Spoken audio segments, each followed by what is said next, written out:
Quero que você abra sua Bíblia comigo no livro de Lamentações, capítulo 3. Ver se eu consigo ficar mais centrado aqui, né? Por causa da turma do online.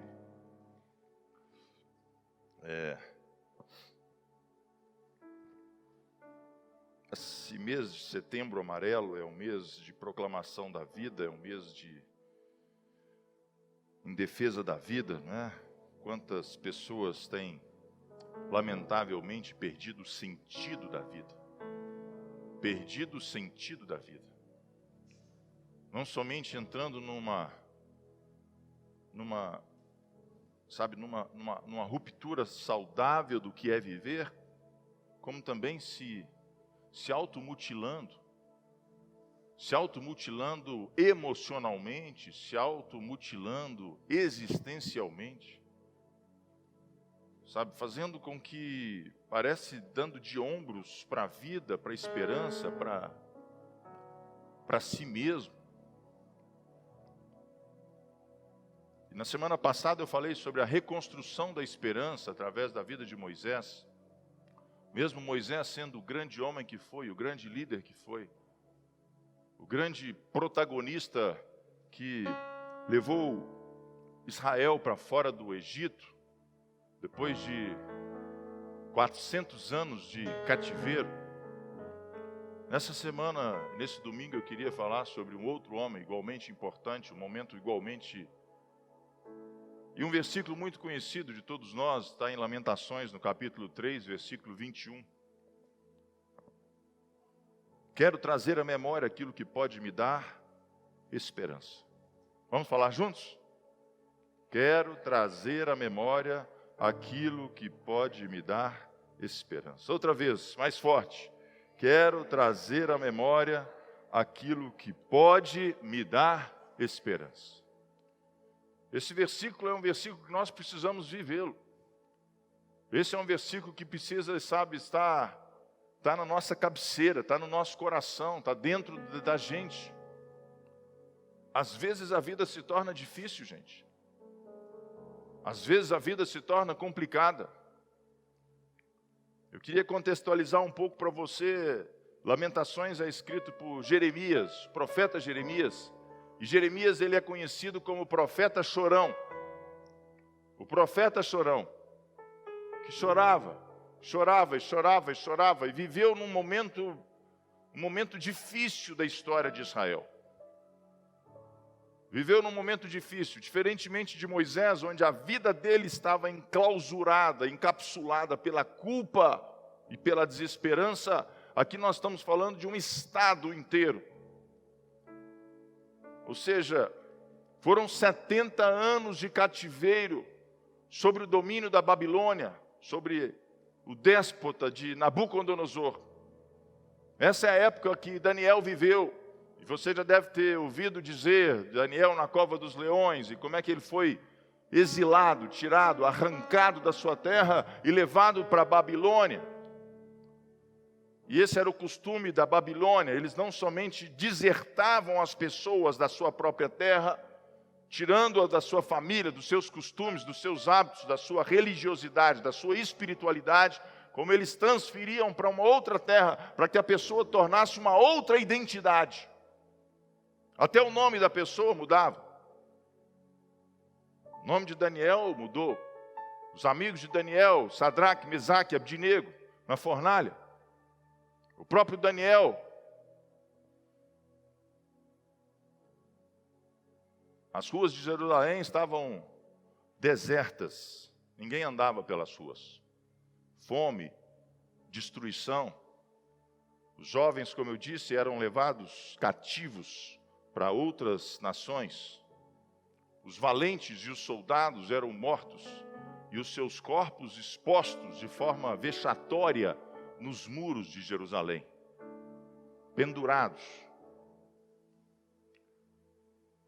Situações que a vida nos obriga, situações que a vida às vezes nos empurra para uma profunda desesperança. Isso é mais comum do que a gente pode imaginar. Desesperança como quando entramos em luto, desesperança quando um casamento termina, Desesperança quando, por alguma situação, algo aflige a nossa alma, por um tempo que parece que não se acaba. 70 anos, 70 anos, 70 anos. No livro de Dante, a Divina Comédia, não sei se você já leu, em uma das passagens ele diz assim, eu quero cotar para você, na porta do inferno tem um escrito, na entrada do inferno tem uma placa, perdei, ó vós, que entrai por essas portas, toda a sua esperança. Ou seja, quem entra no inferno é alguém que perdeu a esperança. É o desespero definitivo, é o sofrimento sem fim, é a dor sem remédio. E eu não estou dizendo aqui de um local, eu estou dizendo de um estado. De um estado. Porque muitas pessoas vivem aqui em Belo Horizonte, porque muitas pessoas vivem no Brasil, porque muitas pessoas que podem estar me ouvindo agora mesmo, podem dizer, como um reflexo da sua vida, falar, olha, eu estou vivendo um inferno. Eu me lembro numa ocasião em que fui à Índia, e andava lá com um taxista e conversando com ele, tentando evangelizá-lo, falando de Jesus. Ele me disse um negócio que eu guardei na minha mente. Ele falou assim, eu não sei se existe inferno, mas se existir, a porta do inferno é aqui na Índia. É esse lugar aqui. Ou seja, onde a gente não enxerga nenhuma perspectiva de mudança, onde a dor dura para sempre, onde as coisas, sabe, não tem nenhuma alternativa senão aquela com que está funcionando e vigorando, ou seja, é a dor, é o choro, é a lágrima.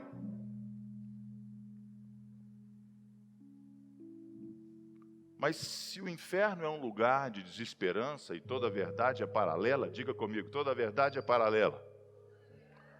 Diga de novo, para você lembrar disso nessa manhã. Toda a verdade é paralela. Você está entendendo? Toda a verdade é paralela. Toda a verdade é paralela. Se o inferno é a porta da desesperança, o céu é a porta da esperança. Se o céu é o lugar onde a dor não existe remédio, o céu é o lugar onde a dor vai passar. Se o inferno é o lugar onde as lágrimas, elas sabe, consomem as pessoas, o céu é um lugar onde o sorriso toma conta da sua alma. E esse versículo, ele traduz um pouco desse desejo de Jeremias, naquele caos em que ele vivia. É dizer para nós mesmos, a minha vida pode mudar. Será que você pode dizer isso nessa manhã? A minha vida pode mudar. A minha vida pode mudar. Pode mudar profissionalmente, pode mudar financeiramente, pode mudar emocionalmente, pode mudar ministerialmente. Ou seja, existe algo ainda que você e eu podemos descobrir, podemos entrar, podemos viver. Sabe, eu queria te dizer nessa manhã, você pode voar mais alto. Presta atenção, você pode voar mais alto. Você pode voar mais alto. Você pode voar mais alto. Diga para quem está do seu lado aí, você pode voar mais alto. Eu não sei se você está acostumado a voar com aqueles aviõezinhos. Em algumas ocasiões eu já voei. Deus me livre dessa tribulação.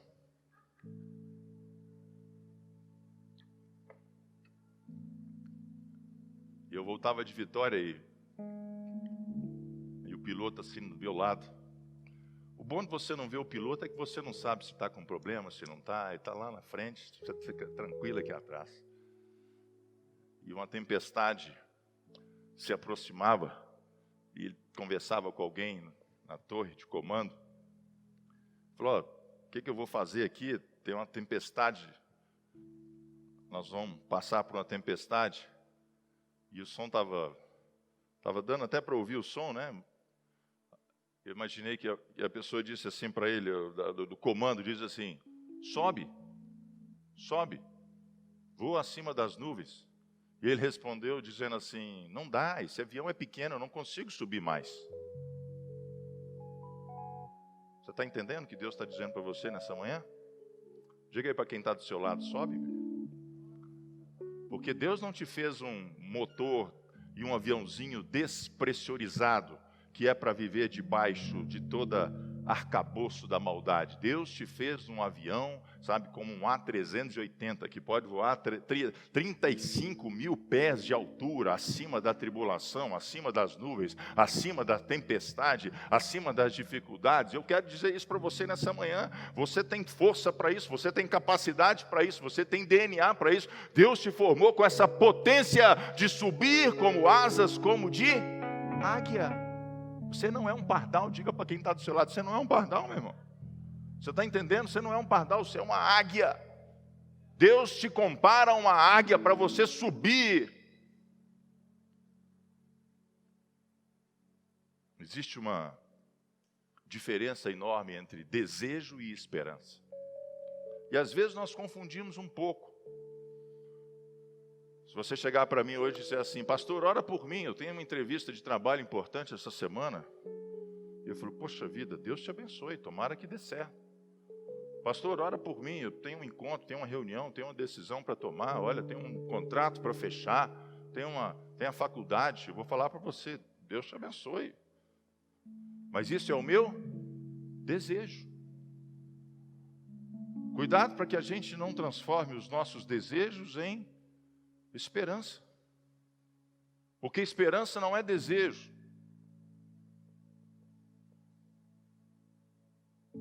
Esperança depende de onde estamos ancorados com a nossa alma. E esse é que o livro de Hebreus, capítulo 6, versículo 19 diz, que é um versículo extraordinário, diz assim, a esperança é a âncora da alma. Vamos falar juntos? A esperança é a âncora da alma. Vamos falar de novo? A esperança é a âncora da alma. Querido, não esqueça esse versículo. Quando eu peço a você para repetir alguma coisa, é para ver se você, de tudo que eu disser, guarde pelo menos algumas palavras. A esperança é a âncora da alma. No meio da tempestade, no meio dos conflitos da vida, das incertezas, da insegurança, quando o meu barquinho e o seu barquinho ficam sendo atirados de um lado para o outro, parecendo que vamos naufragar, é hora de lançar a nossa âncora. E nós precisamos lançar a nossa âncora no lugar certo. E esse lugar se chama o trono de Deus. É lá que precisa estar, é lá que nós precisamos estar ancorados. É lá que nós precisamos ouvir as notícias. É de lá que nós precisamos conhecer o propósito. É de lá que nós precisamos saber as informações. É no trono de Deus que existe toda a verdade a seu respeito, a meu respeito e a nosso respeito. Não é o que a mídia fala, não são os que os jornais dizem, não é o que as pessoas dizem a seu respeito, que o que vale a seu respeito é o que está no trono de Deus, é o que está dito por Ele, é o que está prometido por Ele, é o que está planejado por Ele, arquitetado por Ele, desenhado por Ele, como diz o salmista 189, olha, você e eu ainda era uma substância informe no ventre da nossa mãe, e Deus já tinha dito tudo a seu respeito. Quero te convidar nessa manhã a lançar a sua âncora. Vamos fazer isso? Vamos fazer isso? Faça um exercício aí. Pega assim, ó, pega a sua âncora que está no seu coração. Lance ela no trono de Deus. Lance ela no trono de Deus nessa manhã. O mundo está dizendo que você vai morrer. Deus está dizendo que você vai viver. O mundo está dizendo que isso que você vai tentar fazer, o seu planejamento não vai dar certo, que a nossa economia está um caos, está uma quebradeira só, que o PIB está aí em frangalhos, que isso e aquilo outro. E Deus está dizendo, eu sou contigo, vai porque vai dar certo. O mundo está dizendo, não reata esse relacionamento, não vale lutar pela sua família, não vale lutar pelos seus filhos, parte para outra que é muito mais fácil. E Deus está te dizendo para você ser persistente, para você lutar, para você perseverar, para você ir a segunda milha, para você dar a segunda face. Você está entendendo? Quando lançamos a nossa âncora no trono de Deus, nós começamos a recobrar a nossa esperança. Como que isso acontece? E aí a gente volta aqui para o nosso texto. Quero trazer à memória aquilo que pode me dar esperança. Quero trazer à memória aquilo que pode me dar esperança. Quero. Nessa frase existe um sujeito. Você está comigo? Os professores de português aí me ajudem aqui na pregação. Nessa frase existe um sujeito oculto. Quem quer trazer à memória? Eu. Eu, diga comigo, eu. Bata no seu peito aí e diga eu. O verbo está conjugado na primeira pessoa do singular. Eu quero trazer à memória. Esse sujeito está oculto, esse sujeito não é relatado, mas pelo tempo do verbo a gente percebe que existe um sujeito. E preste atenção, se você quer resgatar a esperança no seu coração, não terceirize isso. Não é responsabilidade dos outros.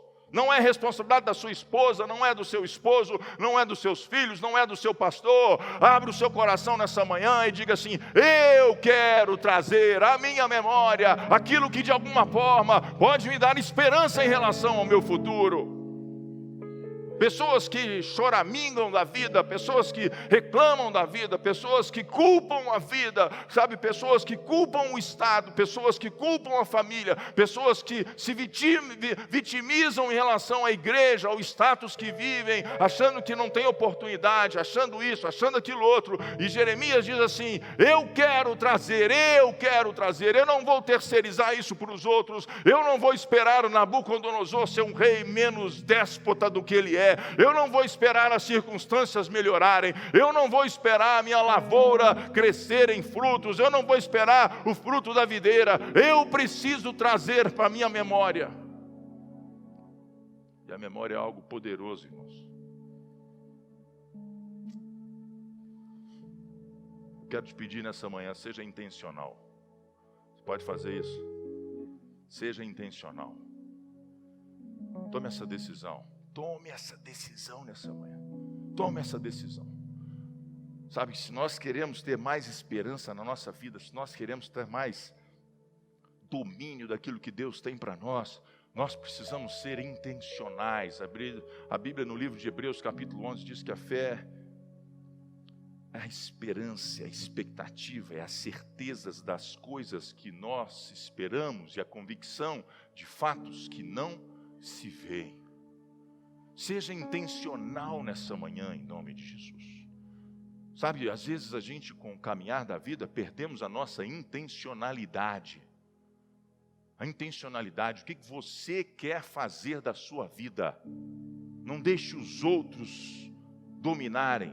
Seja você aquela pessoa a tomar as suas decisões.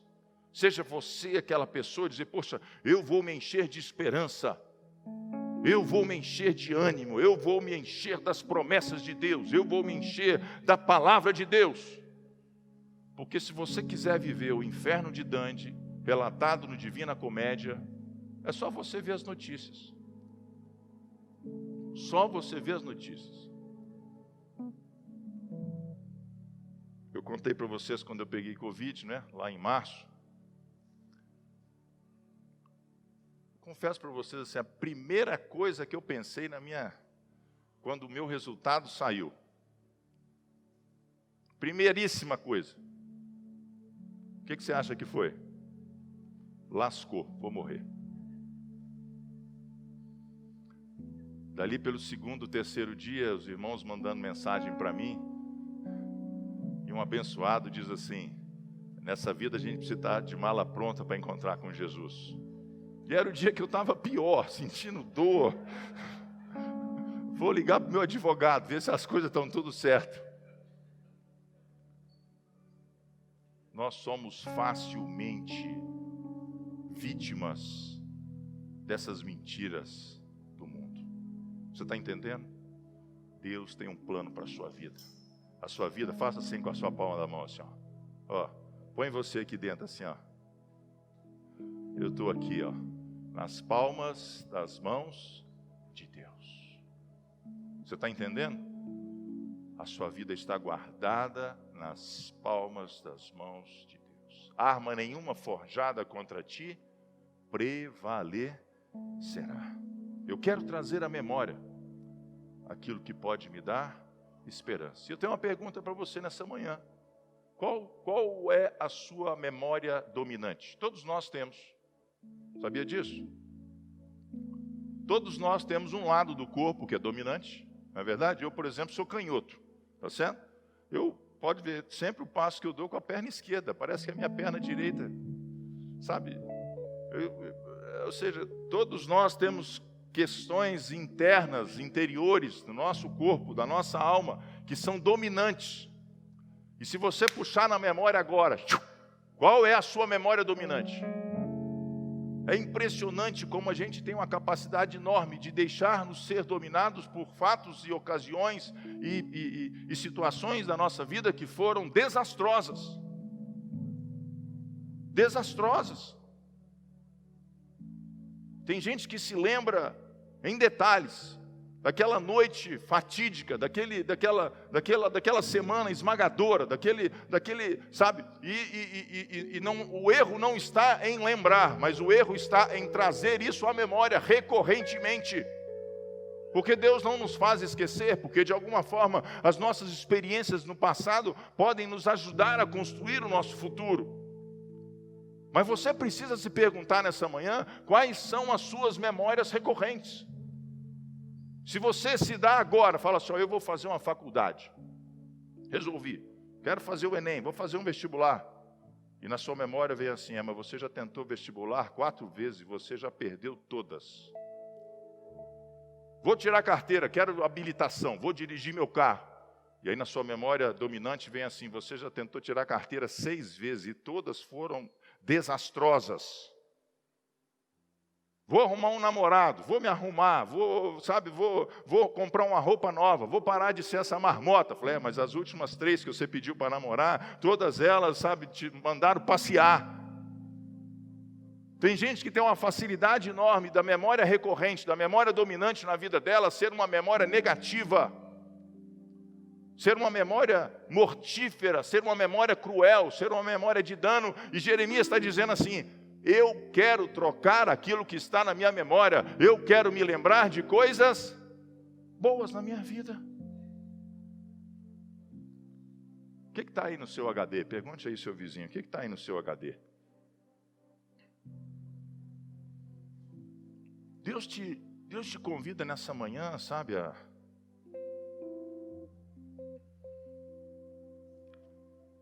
a lembrar das coisas boas da sua vida. Que não são poucas. Olhe para o que Deus fez na sua vida. Olhe para quem está do seu lado. Olhe para a beleza da sua família. Olhe para o homem, para a mulher que você se tornou. Olhe pela dádiva de você estar aqui nessa manhã, enquanto muitos, estão desesperados. Olhe pela saúde que você tem. Olhe pela beleza que você carrega. Você carrega o Deus Altíssimo, Triuno, único e verdadeiro.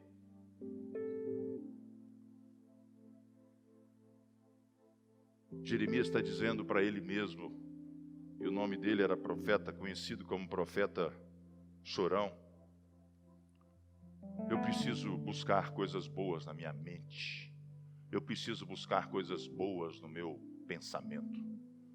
No meu HD, eu preciso aprender a deletar o que é lixo e lembrar daquilo que é bom. Vamos fazer isso nessa manhã?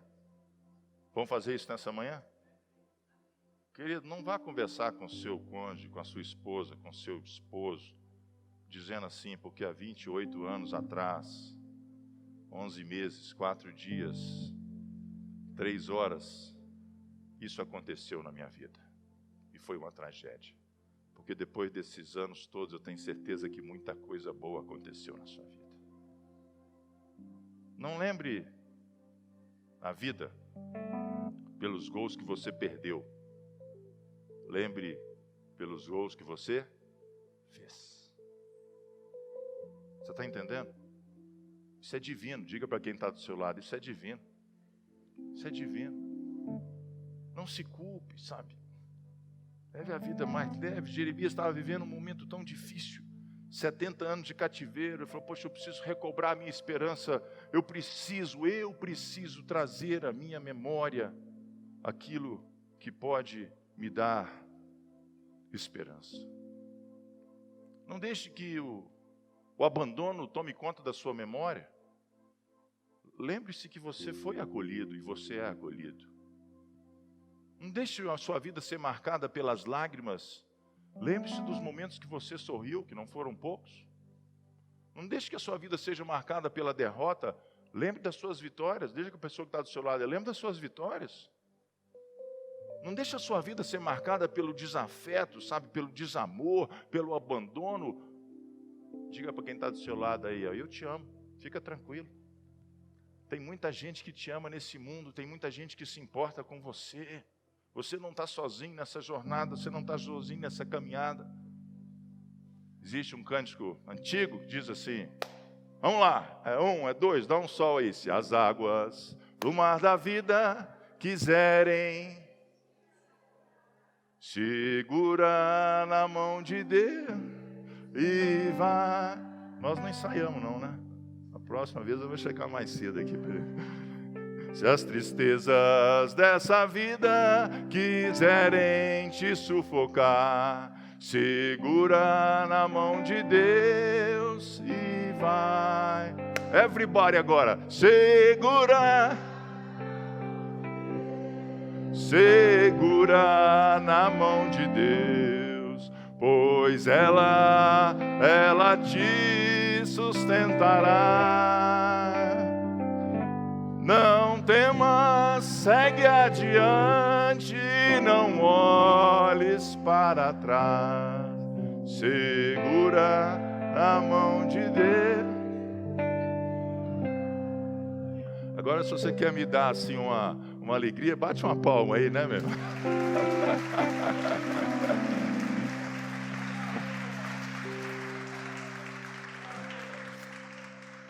No final do culto você pode dizer assim, pastor Sandro, você como cantor é um excelente pregador. Querido, segura nas mãos de Deus. Segura nas mãos de Deus, traga para a sua memória coisas boas. E o Jeremias continua dizendo assim, olha, eu preciso me lembrar das misericórdias do Senhor. Rapidamente eu quero te passar por isso aqui. Eu preciso me lembrar das misericórdias do Senhor, é o que está aqui no versículo 22, quando ele continua, não é? Essa âncora em que nós ancoramos a nossa alma de esperança, o trono de Deus, ela tem um chão, ela tem uma sustentação. Jeremias começa a dizer qual é essa sustentação dessa âncora, o que está no trono de Deus a nosso respeito. E no versículo 22, ele diz assim, pois as suas misericórdias são inesgotáveis e renovam-se a cada manhã. Querido, Deus te perdoou. Lembre-se disso.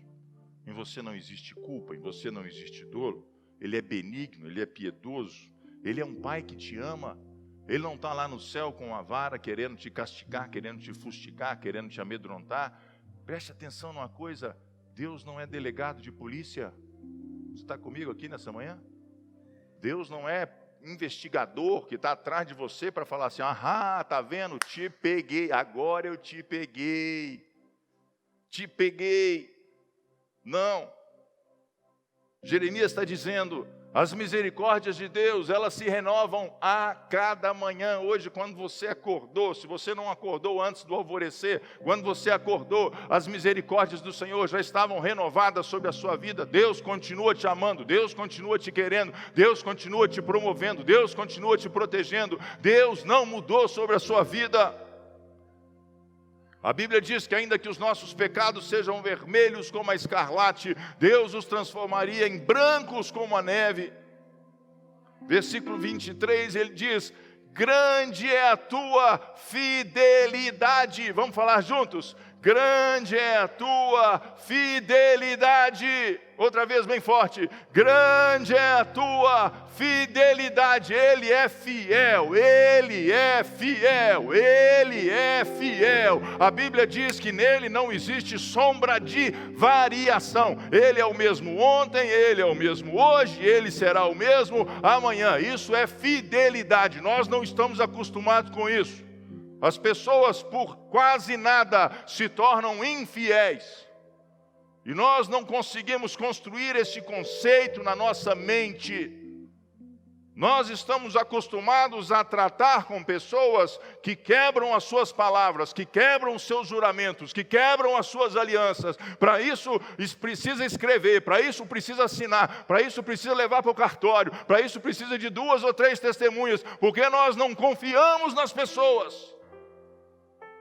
E esse é o nosso mindset, essa é a nossa forma de consciência. Nós não acreditamos nas pessoas, mas aqui Jeremias está dizendo, Deus, Ele é fiel, Deus, Ele é fiel, Deus, Ele é fiel, Ele é fiel sobre a sua vida. Um dia Ele pensou em você, um dia Ele te criou, um dia Ele estabeleceu, um dia Ele desenvolveu sua vida, um dia Ele escreveu tudo aquilo que você iria alcançar, um dia Ele te formou como esse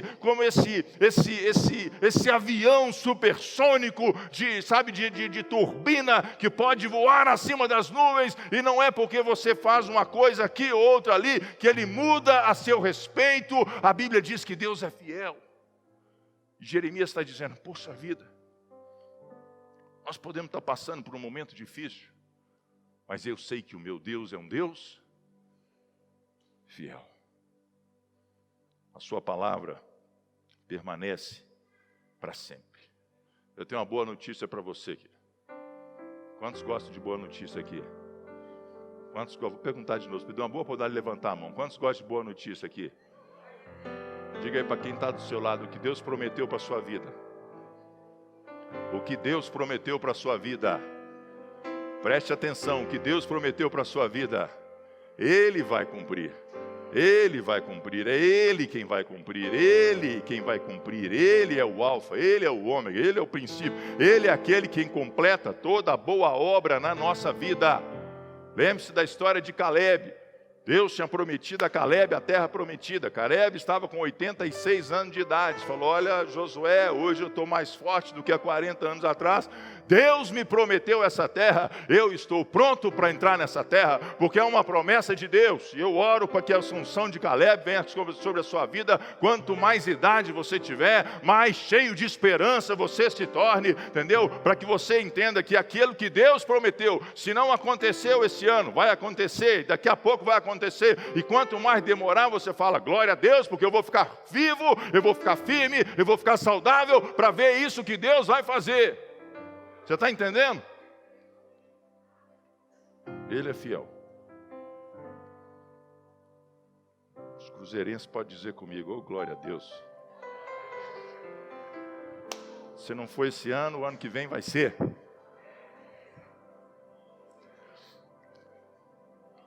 Os atleticanos, muita calma nessa hora. Vocês são líder, cuidado com os mais fracos. Soberba precede a ruína, é ou não é, irmão Cunha? Ah, se atleticano me gozar essa semana, vou lembrar desse versículo em Provérbios. Versículo 25, nós estamos terminando. Versículo 25. O Senhor é bom para aqueles cuja esperança está nele. O Senhor é bom para aqueles cuja esperança está nele. Queridos, são elementos tão básicos que a gente às vezes se esquece. Deus é bom. Deus é bom. Deus é bom. Deus é bom. Se você puder, se lembrar de uma palavra nessa manhã, lembre-se disso. Deus é bom sobre a sua vida. Ele não veio esmagar a cana quebrada, Ele não veio apagar a torcida que fumega, a Bíblia diz.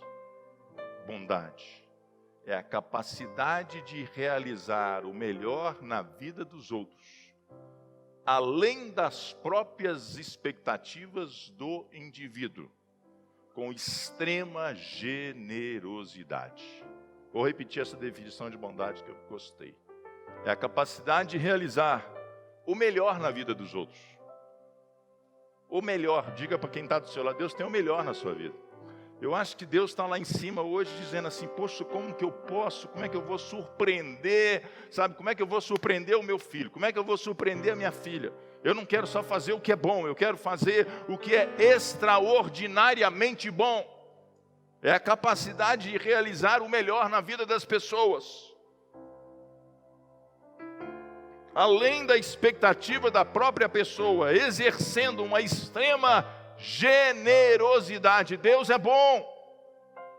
Deus é bom, Deus é bom, Deus é bom, Deus é abundante, Deus sabe, é suficiência, Deus é maravilhoso, sabe, eu creio que nos céus, sabe, Deus se reúne lá com os anjos, com os querubins e diz assim, poxa vida, eu quero surpreender o Pedro e a Aline hoje, eu quero fazer algo tão bacana na vida deles, na vida do João, na vida do Samuel, que eles vão falar assim, ó, uau, que Deus é esse? Você está entendendo? Deus não se cansou de você, Deus não se enfadou de você, sabe, Deus não tem regramento simplesmente, Deus é bom, o profeta Jeremias está dizendo aqui, sabe. Já que nós estamos cantando, vamos mais uma última aí, a gente termina. Tem uma musiquinha que diz assim, Deus é tão bom. Conhece não? Conhece, Cláudio? Deus é... Fica de pé que nós vamos cantar essa música aí. Vamos lá, Robson. Estou terminando já.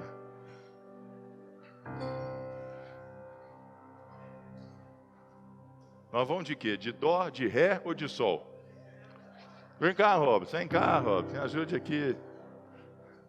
Mas você vai cantar, ele é real. É essa mesmo, essa é música de criança. Eu quero que você saia daqui com coração de criança nessa manhã, porque Jesus disse assim, deixai vir a mim os pequeninos, porque deles é o reino dos céus. Você não sabe, puxa vida, viu? Mas tem gente aqui dentro que sabe. Pastor Janaína, você sabe? Deus é tão bom, aleluia. Deus é tão bom, aleluia. Deus é tão bom para mim. Jesus é real, Ele é real, Ele é real, Ele é real para mim. Deus é tão bom, vamos lá. Deus é tão bom, aleluia. Deus é tão bom, aleluia. Deus é tão bom para mim. Agora é para você. Deus é tão bom, Deus é tão bom, aleluia. Deus é tão bom para mim. E a música termina dizendo assim, ó, Ele voltará, aleluia. Ele voltará, aleluia. Ele voltará para mim. Mais uma vez. Ele voltará, aleluia. Ele voltará, aleluia. Ele voltará para mim.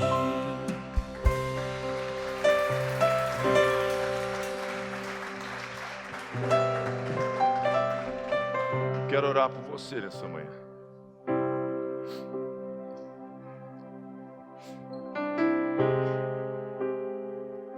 Quero trazer à memória aquilo que pode me dar esperança. Você vive intensamente esse versículo essa semana. Quero trazer à memória aquilo que pode me dar esperança. Quero trazer à memória aquilo que pode me dar esperança. O choro pode durar uma noite inteira, mas a alegria vem